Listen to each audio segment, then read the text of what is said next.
Mind the lady beside you. Are we ready? Muko mbali leo. Chamutai. So far. We are drifting apart. Hey. That far is better than and these are our people. There's no tear gas around, so don't be so far. No.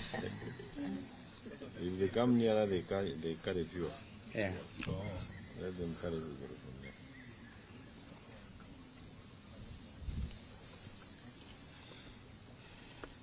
there. Okay. Well, ladies and gentlemen of the press, this is the leadership of Azimio la Umoja One Kenya Coalition Party, together with the delegates to the proposed bipartisan discussions that are scheduled to be beginning shortly. So we have a statement which is going to be read by Honorable Stephen Kalonzo Musyoka on our behalf. Thank you. Thank you.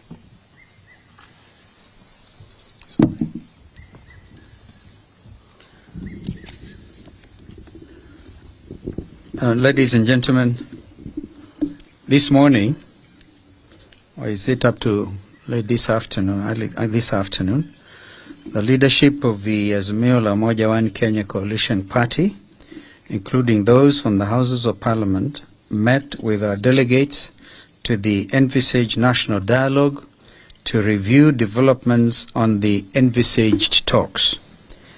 Any reasonable observer of the happenings in the last few weeks will agree with us that Kenya Kwanza has no intention whatsoever of holding any dialogue at all, let alone one that is honest, transparent, and bipartisan. They have exhibited absolute bad faith from the beginning, and we will highlight the same as follows.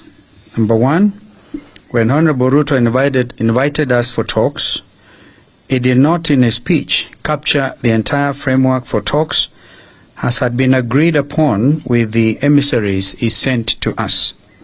This includes leaving out key issues on the cost of living and electoral justice, which are of utmost importance to us and the people of Kenya. Number two, the delay in naming his team is another sign of a lack of seriousness that has been made worse by the inclusion of members of the Azimio coalition in his team, when the whole country knows that respect for multi-party democracy is one of the key issues we have put on the table. Number three, to date, Kenya Kwanza has failed to name the leadership of his team as a way of stonewalling.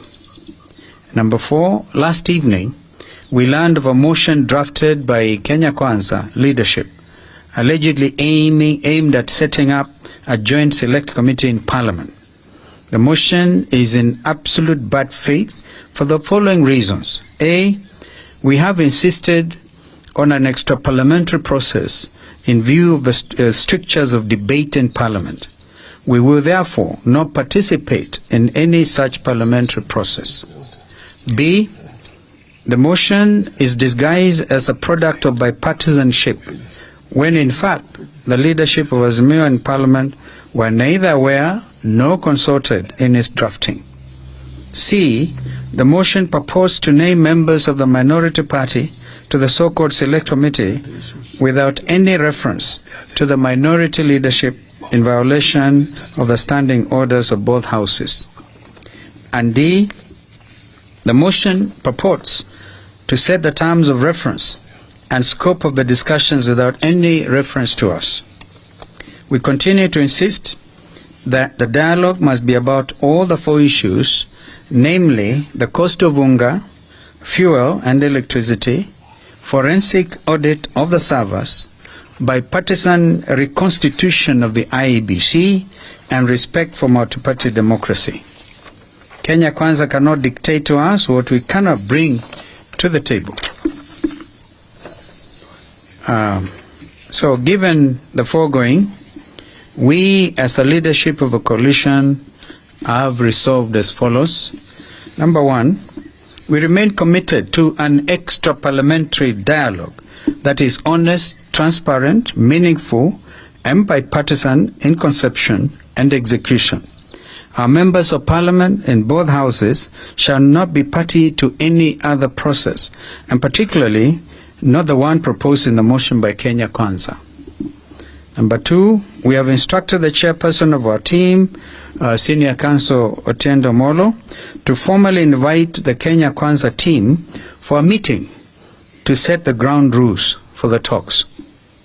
Number three, our issues remain what we said before, and they are reduction in cost of unga, fuel, electricity, and school fees, opening and audit of IEBC servers, bipartisan reform and reconstitution of IEBC, reinstatement of the 4 IEBC commissioners, and end to the buying of MPs, which threatens multi-party democracy.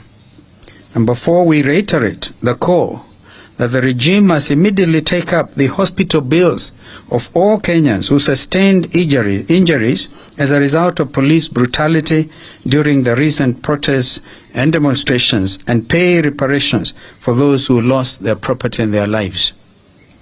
Number 5, that the coalition shall resume its weekly protests at the end of Ramadan, and further communication in this regard will follow. I thank you. Good. Sawa. Maswali tafadhali, kama kuna swali. Pengine baada ya iftar. Asante. I think maelewa hii kitu ni continuous, very very clear.